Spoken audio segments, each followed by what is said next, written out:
إن الحمد لله نحمده ونستعينه ونستغفره ونعوذ بالله من شرور أنفسنا ومن سيئات أعمالنا من يهده الله فلا مضل له ومن يضلله فلا هادي له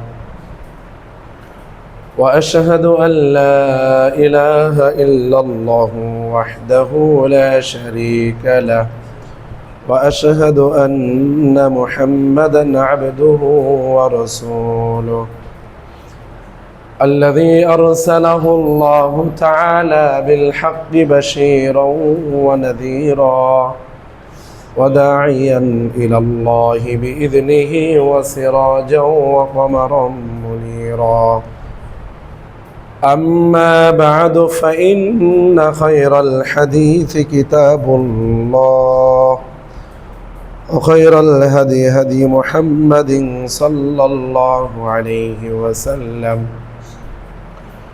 وشر الأمور محدثتها وكل محدثة بدعة وكل بدعة ضلالة وكل ضلالة في النار أعوذ بالله من الشيطان الرجيم ولتكملوا العدة ولتكبروا الله على ما هداكم ولعلكم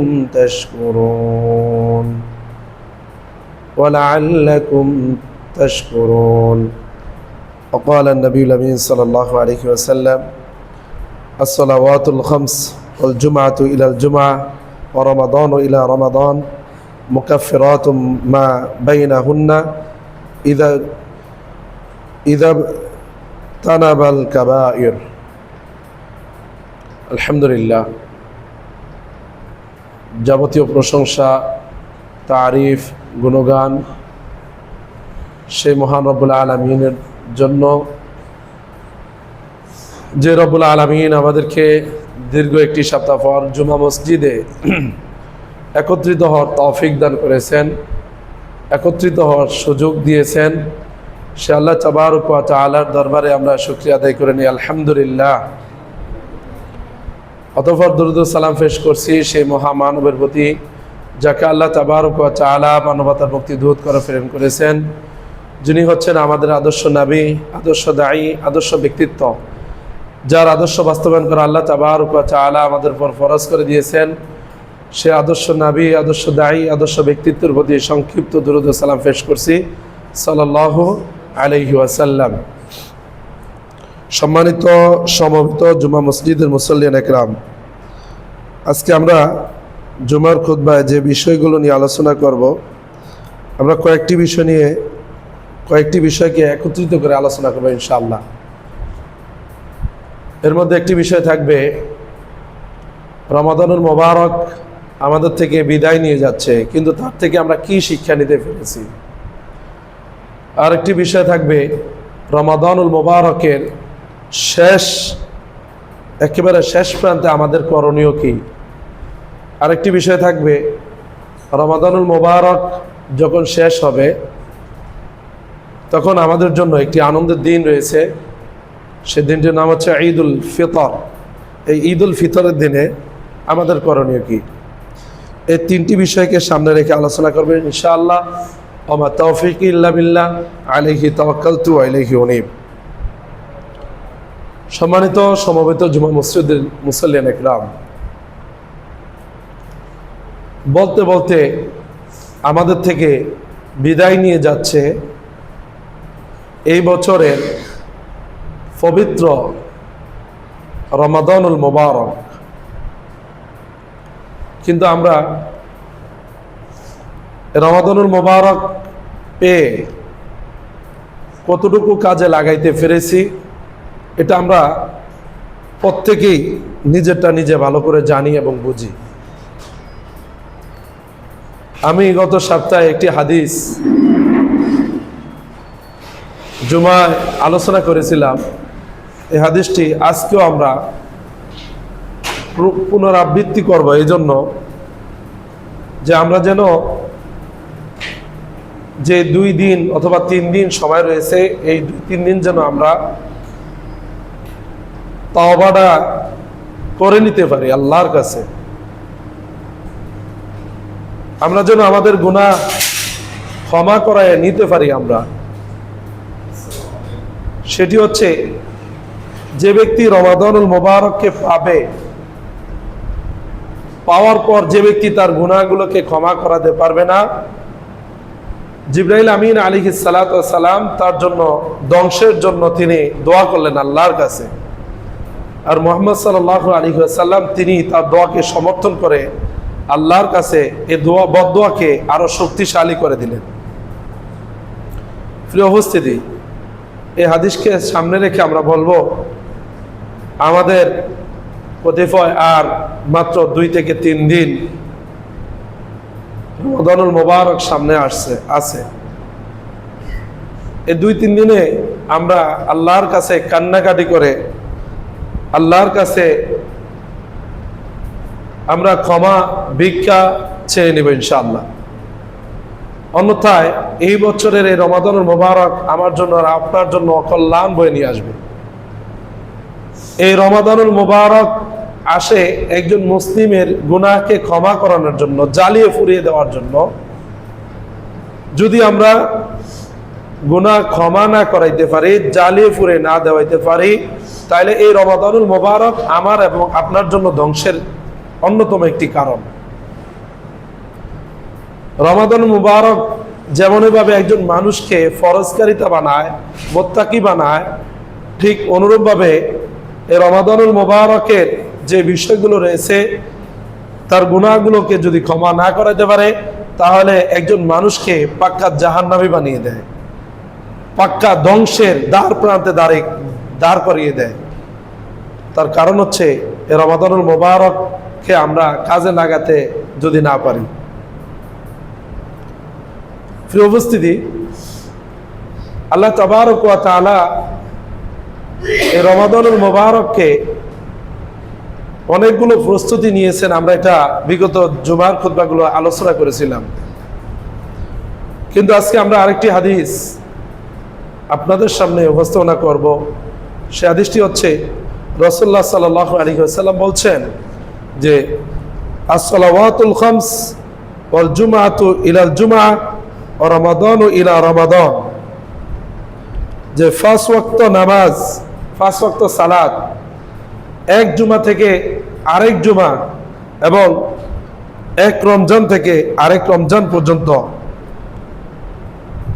এই সময়ের মধ্যে একজন মানুষ, একজন মুত্তাকি, একজন তাকওয়াবান যদি কোনো ছোট ছোট সগীরা গুনাহ করে থাকে, এটা হচ্ছে মুকাফফিরাতুম মা বাইনাহুন্না, যে এটা কাফফারা হয়ে যায়।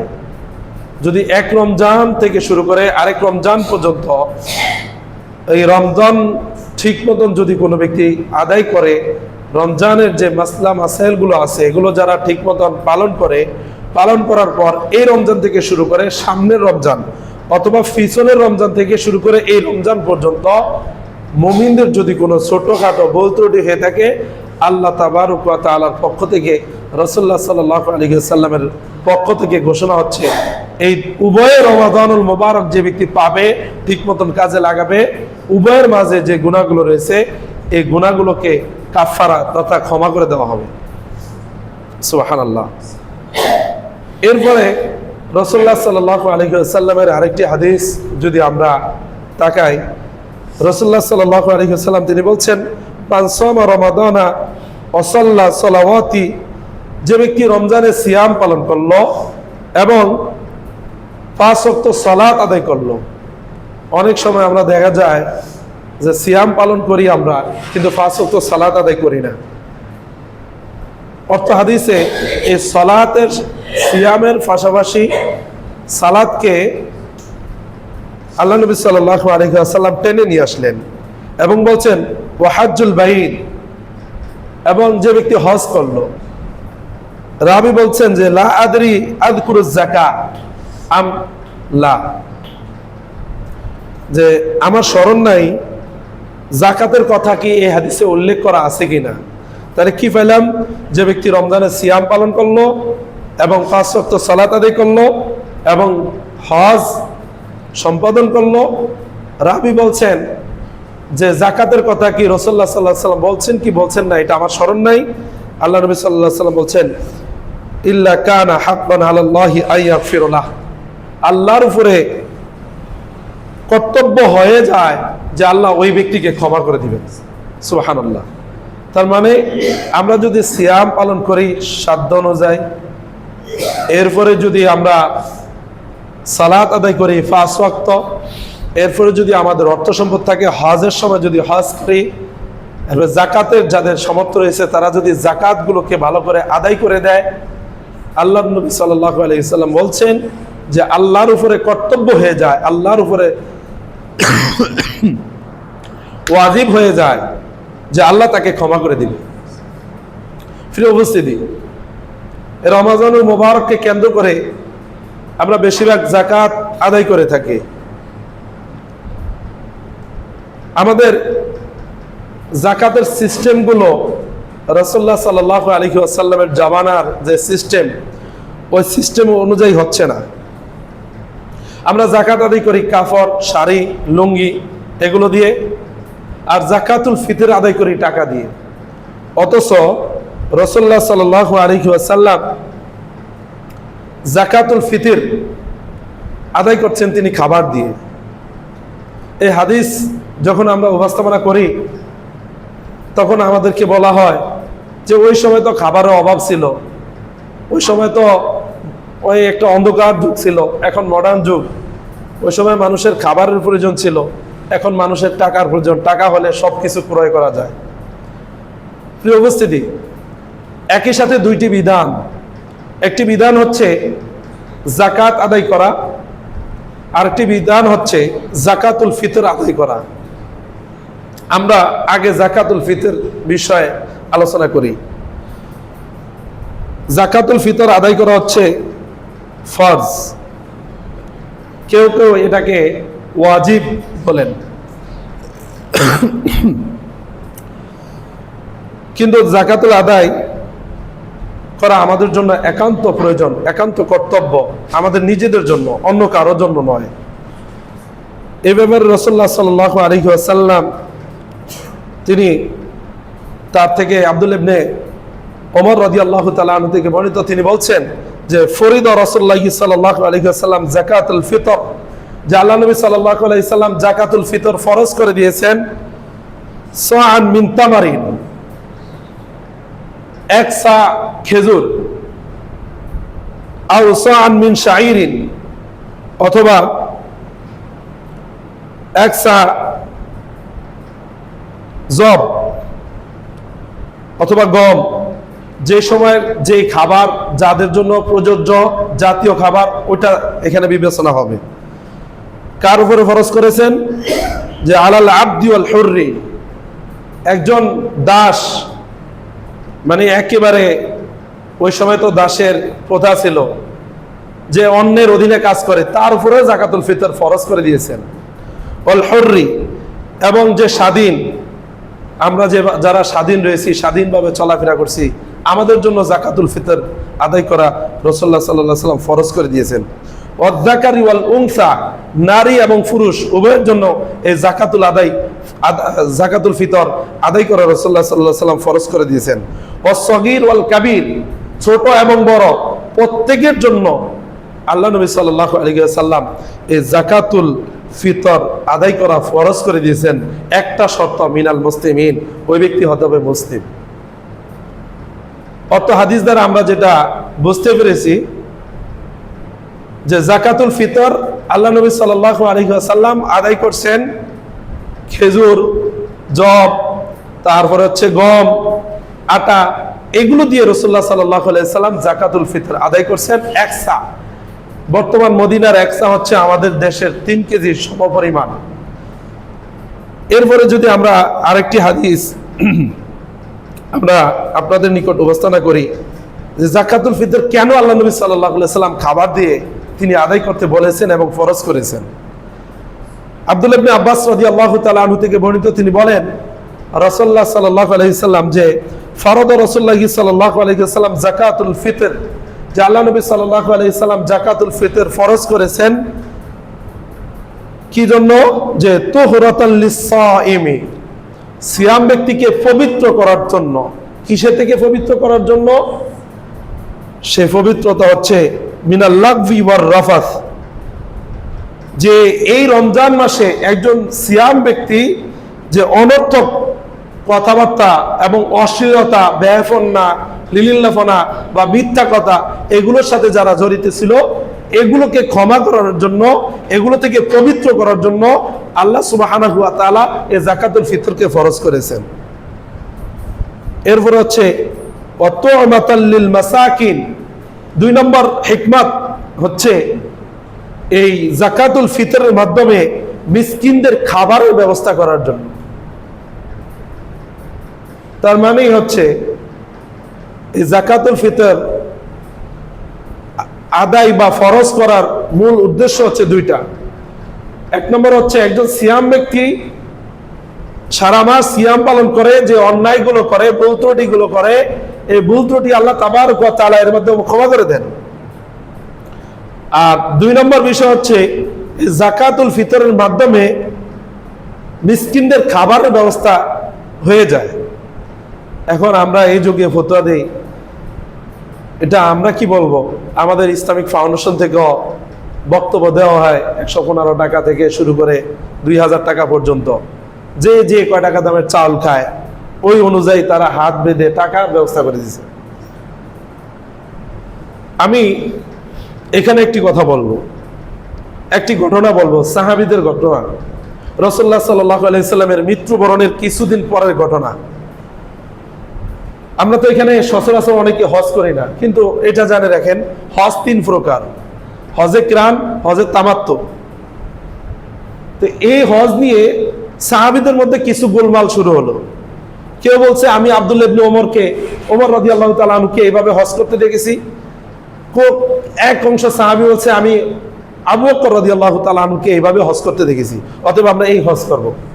তখন ছোট্ট সাহাবী আব্দুল্লাহ ইবনে ওমর রাদিয়াল্লাহু তাআলা আনহু ছোট্ট ছিলেন ওই সময়। তখন তিনি আবু বকর, ওমর, ওসমান, আলী এবং আশারা মুবাশশারা, যাদেরকে আল্লাহ নবী সাল্লাল্লাহু আলাইহি ওয়াসাল্লাম দুনিয়াতেই জান্নাতের সার্টিফিকেট দিয়েছেন, তারাও এখানে উপস্থিত ছিল।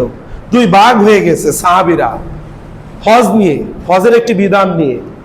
তখন ওই ছোট্ট সাহাবী ওইখানে বসে একটি হুঙ্কার দিলেন। কি হুঙ্কার?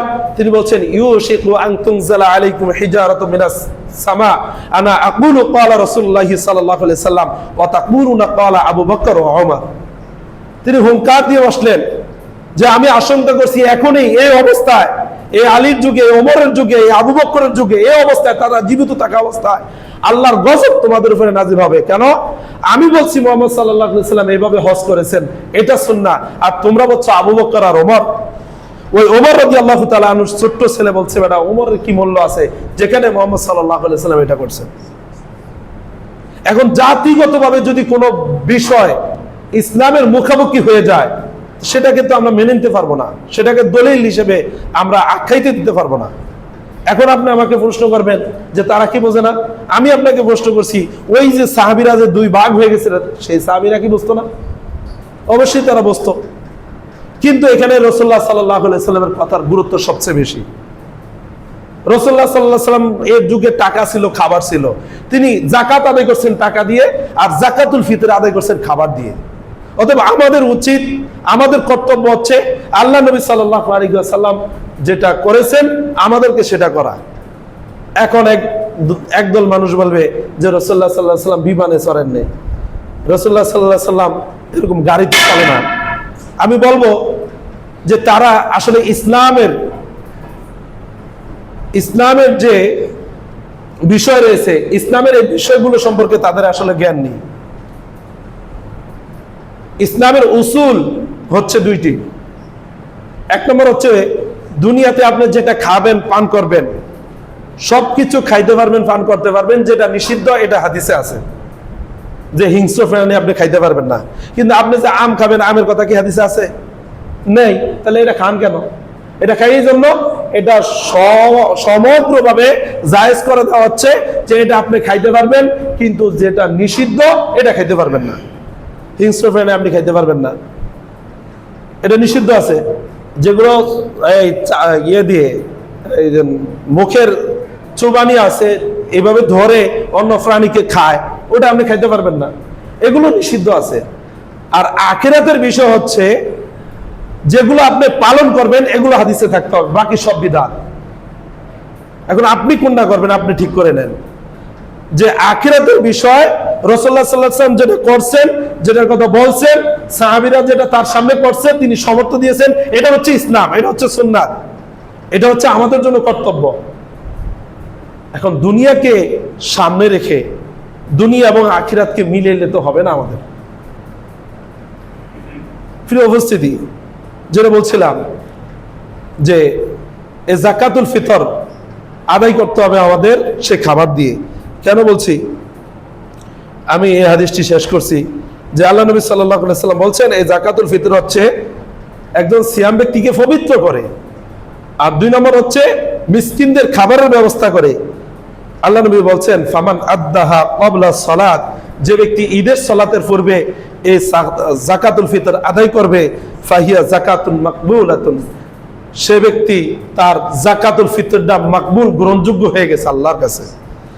ওমান আদ্দাহা বা'দা সালাত, যে ব্যক্তি ঈদের নামাজের পরে এই যাকাতুল ফিতর আদায় করবে, ফাহিয়া সাদাকাতুম মিন সাদাকাতিন, তার এটা যাকাতুল ফিতর আদায় হবে না, এটা সাধারণ একটি সদকার মতো সদকা আদায় হয়ে যাবে। এখন আসুন তাহলে রাসূলুল্লাহ সাল্লাল্লাহু আলাইহি ওয়াসাল্লাম আমাদেরকে যাকাতুল ফিতর আদায় করতে বলছেন খাবার দিয়ে। আল্লাহ তাবারক ওয়া তাআলা বলছেন ফাত্তাকুল্লাহা মাসতাতা'তুম, শোনো পৃথিবীর মানুষ, তোমরা সাধ্য অনুযায়ী আল্লাহকে ভয় করো, তোমাদের যতটুকু সাধ্য আছে অতটুকু পরিমাণ ওই সাধ্য অনুযায়ী তোমরা আল্লাহকে ভয় করো। একজন মিসকিনের ঘরে যদি কোনো খাবার না থাকে, সে আরেকজন থেকে এই যাকাতুল ফিতর আদায় করে, সে নিজের থেকে আবার আরেকজন মিসকিনকে যাকাতুল ফিতর আদায় করতে হবে। মিসকিন এবং যারা দাস প্রত্যেকের উপর সিয়াম যাদের উপর ফরজ করা হয়েছে, এই প্রত্যেকের উপরে এই যাকাতুল ফিতর আদায় করা ফরজ।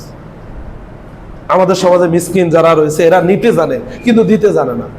এদের জন্য যে বিধান রয়েছে এরা এটা জানে না, এরা জানে শুধু নেওয়ার জন্য।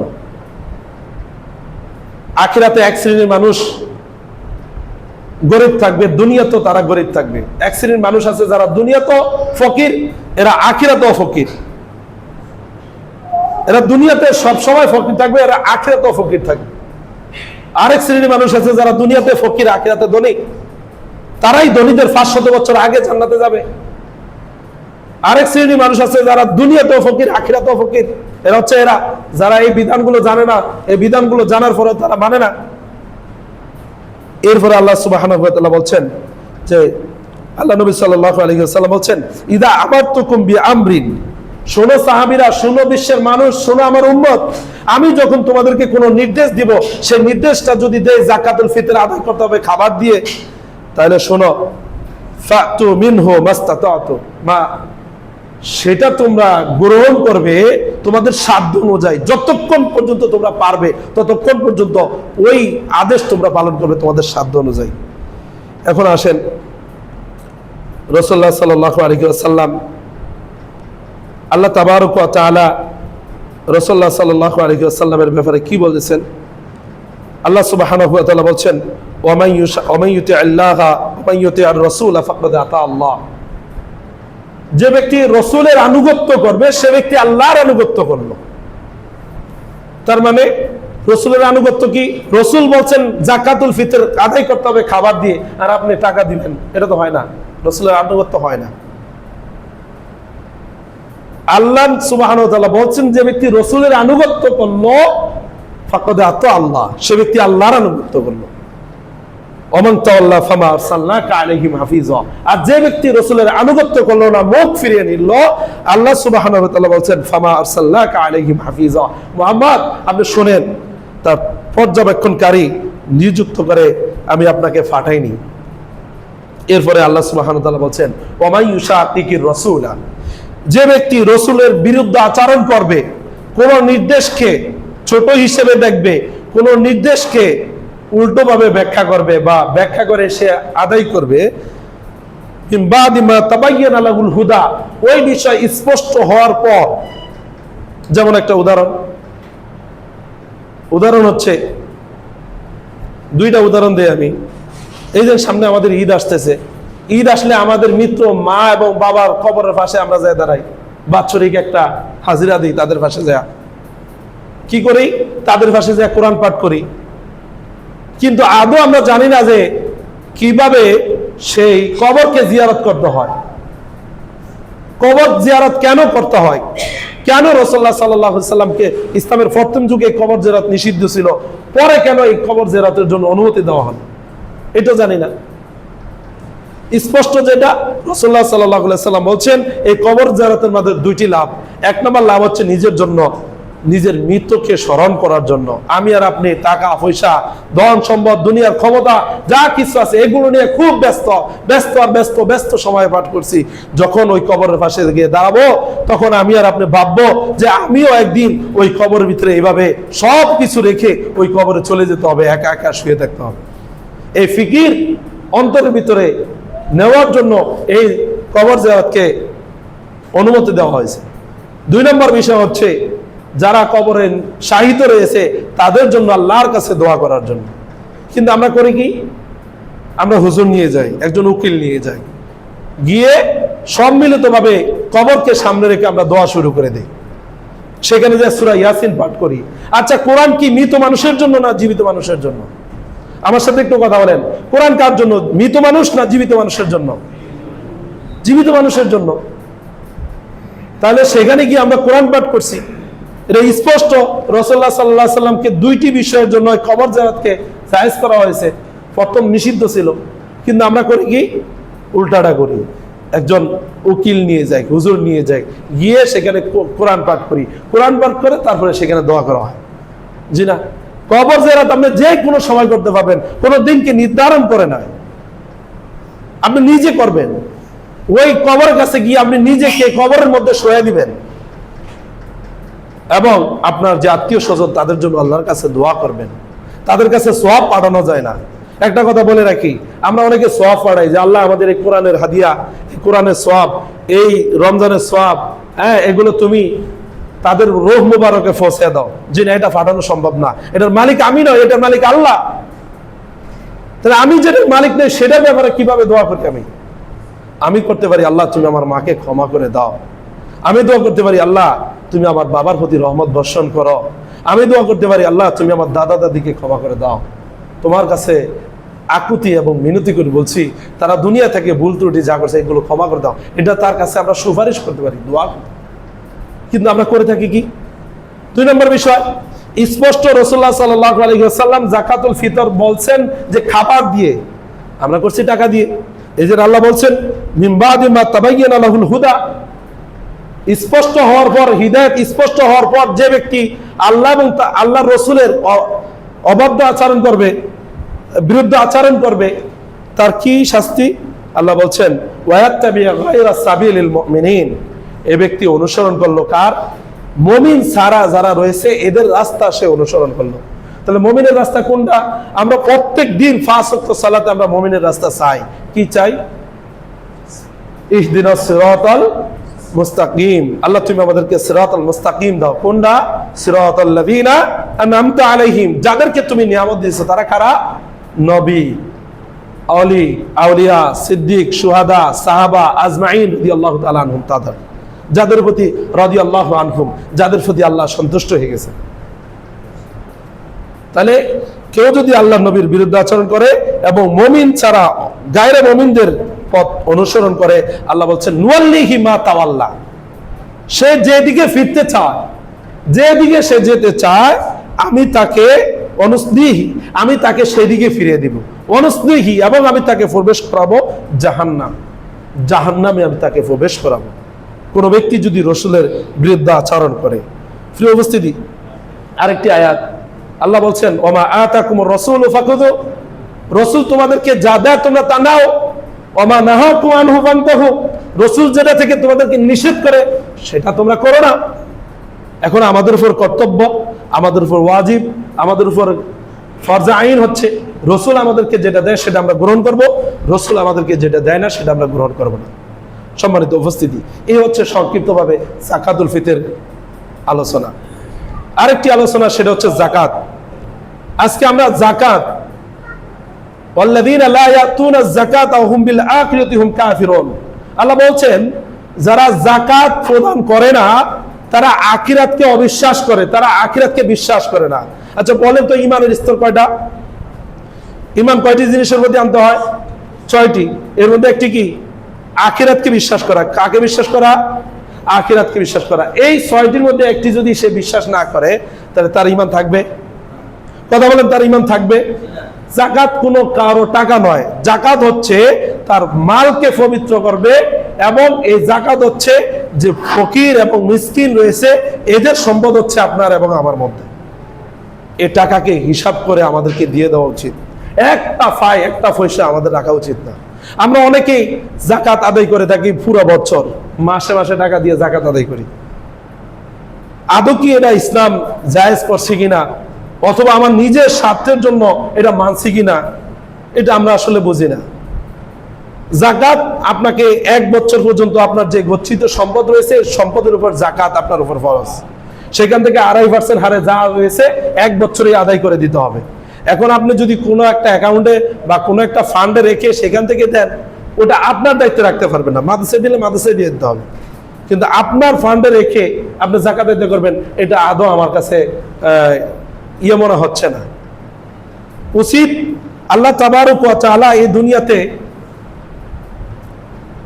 আল্লাযী খালাকাল মাউতা ওয়াল হায়াতা লিয়াবলুয়াকুম আইয়ুকুম আহসানু আমালা, এই দুনিয়াতে মানুষকে সৃষ্টি করেছেন 2টি বিষয়ের কারণে।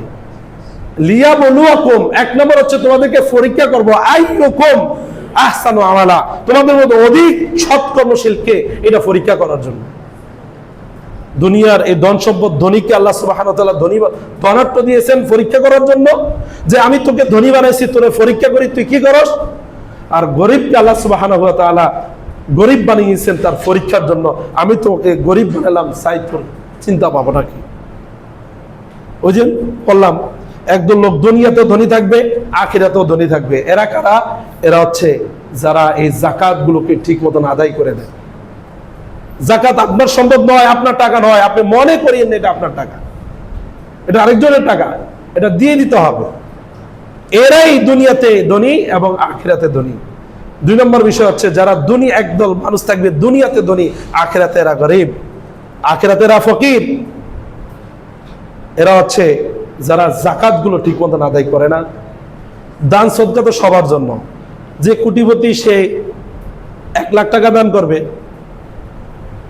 যে যার 1000 টাকা রয়েছে সে সেখান থেকে 10 টাকা দান করবে, যে 100 টাকার মালিক সে সেখান থেকে 1 টাকা দান করবে। দান সদকা হচ্ছে প্রত্যেকের জন্য। আমরা আবার ভেবে থাকি কি জানেন, যে দান সদকা তো আমরা করবো না, দান সদকা করবো বড় লোকরা, এটা আমরা ভেবে থাকি। কিন্তু আসলে আমাদের এটা ভাবাটা আমাদের উচিত না। দান সদকা প্রত্যেকেই করবে, যে তার সাধ্য অনুযায়ী করবে। আমি 1 টাকা পারবো, 1 টাকা দান করবো, কিন্তু জাকাত হচ্ছে নির্ধারিত, সম্পূর্ণ নির্ধারণ করে আলাদা করে জাকাত আদায় করতে হবে। ফিরে উপস্থিতি, এরপরে আমরা আমাদের আলোচনার বিষয় রাখছি যে যখন আমাদের রমাদানুল মুবারক শেষ হয়ে যাবে, ঈদুল ফিতর শুরু হয়ে যাবে। আল্লাহ নবী সাল্লাল্লাহু আলাইহি সাল্লাম বলছেন, লিসসাইমি ফারহাতান, সিয়াম ব্যক্তির জন্য 2টি আনন্দময় সময় রয়েছে। 1 নম্বর হচ্ছে ইদা আফতার, যখন সে ইফতার করবে। ইফতার করবে বলতে যখন তার সিয়াম শেষ হয়ে যাবে, তখন তার জন্য একটি আনন্দের দিন রয়েছে। এই দিনের নাম কি জানেন? ঈদুল ফিতর। কি বলেন তো? ঈদুল ফিতর। তাহলে এই ঈদুল ফিতর কাদের জন্য আনন্দময়? যারা সারা মাস সিয়াম পালন করছে, কিয়াম করছে, আল্লাহর কাছে ক্ষমা নিয়েছে, তাদের সেদিন উচিত। আল্লাহ তাবারক ওয়া তাআলা কোরআন কারীম বলছেন, ওয়ালিতুকমিলুল ইদ্দাতা ওয়ালিতুকাব্বিরুল্লাহা আলা মা হাদাকুম ওয়া লাআল্লাকুম তাশকুরুন। ওয়ালিতুকমিলুল ইদ্দাহ, যারা এই 30টা দিন পূর্ণ করলো, ওয়ালিতুকাব্বিরুল্লাহ, তার উচিত হচ্ছে আল্লাহর তাকবীর পাঠ করা। কি বলেন তো একবার তাকবীর দিয়ে আমরা আল্লাহু আকবার, আল্লাহু আকবার, লা ইলাহা ইল্লাল্লাহু, আল্লাহু আকবার, আল্লাহু আকবার, ওয়ালিল্লাহিল হামদ। এই তাকবীর দিয়ে প্রত্যেকটি জায়গা থেকে মুসলিমরা যখন ঈদের মাঠে চলে আসবে, প্রত্যেকটা মুসলিমের মুখ থেকে যখন এই তাকবীর ধ্বনি পাঠ হবে, তখন ওই এলাকার প্রতি কি আল্লাহর রহমত বর্ষণ হবে না? কথা বলেন, হবে কিনা? কিন্তু আজকে আমরা সেই ঈদের আনন্দ পাই না। কারণ হচ্ছে কি জানেন? এই আনন্দ না পাওয়ার কারণ হচ্ছে আমার এখানে মসজিদ বাড়িওয়ালারা আর আমরা ঈদ করতেছি, ওই মসজিদ আলারা ওইখানে ঈদ করতেছে, ওই প্রত্যেক এখন বিচ্ছিন্ন হয়ে গেছে। কিন্তু রাসূলুল্লাহ সাল্লাল্লাহু আলাইহি সাল্লামের সুন্নাহ, সেই সালাত, যে যাকাতের কথা এতক্ষণ আলোচনা করছিলাম, যাকাত কেন আল্লাহ সুবহানাহু ওয়া তাআলা ফরজ করলেন, সালাত কেন আল্লাহ সুবহানাহু ওয়া তাআলা ফরজ করলেন? একজন বড় লোক, একজন ফকির, একজন মিসকিন প্রত্যেকেই কাঁধে কাঁধ, পায়ে পা দাঁড়িয়ে যখন সালাত আদায় করে, তখন একজন মানুষ অনাহারী নাকি এটা একজন মানুষের অনুভব হয় যে এই মানুষটা আজকে খাইতে পারে না। তার কারণ কি? তার খোঁজখবর নাও, তাকে যাকাত আদায় করে দাও। কিন্তু আজকে আমরা হয়ে গেছি কি? দলে দলে বিভক্ত হয়ে গেছি। এই জন্য আজকে আমরা সেই ঈদের আনন্দ আমরা আজকে পাচ্ছি না। আমি আজকে খুতবায় বলবো যে আমাদের ভিতরে যারা সামর্থ্যবান আছি, আমরা 5-7টা গ্রাম ঐক্যবদ্ধ হই, ভালো একজন খতিবানী প্রয়োজনে এনে সেখানে আমরা ঈদের নামাজ আদায় করি। যাদের এই সামর্থ্য, সাহসিকতা, মন মানসিকতা আছে, আমরা সেই সাহসিকতা, মন মানসিকতার পরিচয় দিই, দিয়ে আমরা ঐক্যবদ্ধ হই। ঐক্যবদ্ধ হয়ে 5-7টা গ্রাম একসাথে ঈদের সালাত আদায় করবো। 5-7টা গ্রাম থেকে মানুষ আল্লাহ তাকবীর দিবে, আল্লাহু আকবার, আল্লাহু আকবার, লা ইলাহা ইল্লাল্লাহু, আল্লাহু আকবার, আল্লাহু আকবার, ওয়ালিল্লাহিল হামদ বলে যখন তাকবীর দিয়ে যখন ঈদের মাঠে আসবে, সেই আনন্দ, এই আনন্দ হচ্ছে সেই আনন্দ, যে আনন্দ হচ্ছে রাসূলুল্লাহ সাল্লাল্লাহু আলাইহি ওয়াসাল্লাম বলছেন যে সিয়াম ব্যক্তির জন্য 2টি আনন্দের সময়। 1 নম্বর আনন্দের সময় আছে এই ঈদ। কথা কি বুঝতে পারছি? প্রিয় উপস্থিতি, তাহলে এই ঈদের দিন আমাদের করণীয় কি? ঈদের দিন করণীয় হচ্ছে আমরা তাকবীর পাঠ করব, বেশি বেশি তাকবীর পাঠ করব। এই ঈদুল ফিতরে যেহেতু সময় কম, আমি ছোট্ট করে বলে দিচ্ছি, এই ঈদুল ফিতরের দিন রাসূলুল্লাহ সাল্লাল্লাহু আলাইহি ওয়াসাল্লামের সুন্নাহ হচ্ছে বেজর খেজুর খেয়ে তিনি ঘর থেকে বের হতেন, মিষ্টি জাতীয় কিছু খেয়ে। এখন আমাদের যাদের খেজুর আছে, আমরা বেজর খাবো, 1টা খাবো, অথবা 3টা খাবো, অথবা 5টা খাবো। যাদের খেজুর নাই, মিষ্টি কিছু খেয়ে আমরা ঘর থেকে বের হব, তাকবীর দিব, তাকবীর দিয়ে ঈদের মাঠে আসব। আর যাদের খেজুর থাকবো না, আমরা মিষ্টি জাতীয় যেটা আমরা খেয়ে থাকি, ফিন্নি এবং সেমাই যেগুলো আমরা খেয়ে থাকি, এগুলো খেয়ে বের হব। আর অন্যান্য দায়িত্ব হচ্ছে, কর্তব্য হচ্ছে, এই ঈদের জন্য রাসূলুল্লাহ সাল্লাল্লাহু আলাইহি সাল্লাম মুমিন পুরুষ এবং মুমিন নারী প্রত্যেককে এই ঈদের মাঠে আল্লাহ নবী সাল্লাল্লাহু আলাইহি ওয়াসাল্লাম জমানায় আনছেন। আমরা চেষ্টা করব আমরা প্রত্যেককে ঈদের মাঠে নিয়ে আসব। আল্লাহর কাছে আমরা এই দাবি রাখি যে আল্লাহ, আমরা যারা এই সিয়ামগুলো ঠিক মতন আদায় করতে পারছি, রমজান আমাদের চলে আসছে, আমরা যারা গুনাহগুলোকে ক্ষমা করাইতে পারছি না, আল্লাহ আমরা এখানে যারা উপস্থিত রয়েছি আল্লাহ তুমি আমাদের সবাইকে ক্ষমা করে দাও। আল্লাহ আমরা এখানে যারা উপস্থিত রয়েছি আমাদের সিয়ামগুলোকে তুমি কবুল করে নাও। আমিন। ওয়া আখিরু দাওয়ানা আনিল হামদুলিল্লাহি রাব্বিল আলামিন।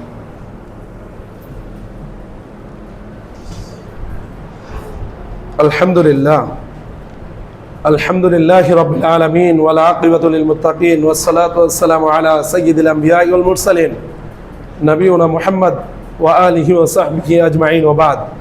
সম্মানিত সমবেত জুমা মসজিদের মুসল্লিন একরাম, আমরা শেষ দশকের আমল সম্পর্কে প্রত্যেকে জানি, লাইলাতুল কদর সম্পর্কে প্রত্যেকে জানি। একটি রাতকে আমরা নির্ধারণ করে নেই, যদিও আমাদের এটা ঠিক নয়। এই শেষ দশকের যে কোনো একটি রজনীতে আমাদের জন্য রয়েছে কল্যাণ, আমাদের জন্য রয়েছে মাগফিরাত, আমাদের জন্য রয়েছে নাজাত, ইত্যাদি ইত্যাদি সব কিছু একটি রজনীতে রয়েছে। আমাদের উচিত আর যে কয়টা রাত রয়েছে আমাদের সামনে, এই রাতগুলোতে ইবাদত করা, আল্লাহর কাছে তাওবা করা, আল্লাহর কাছে ক্ষমা চাওয়া। আমি আর আপনি যদি আল্লাহর কাছে ক্ষমা পেয়ে চাই, এর চাইতে বড় সফলতা আর কিছু নেই, আর কিছু নেই এর চাইতে বড় সফলতা।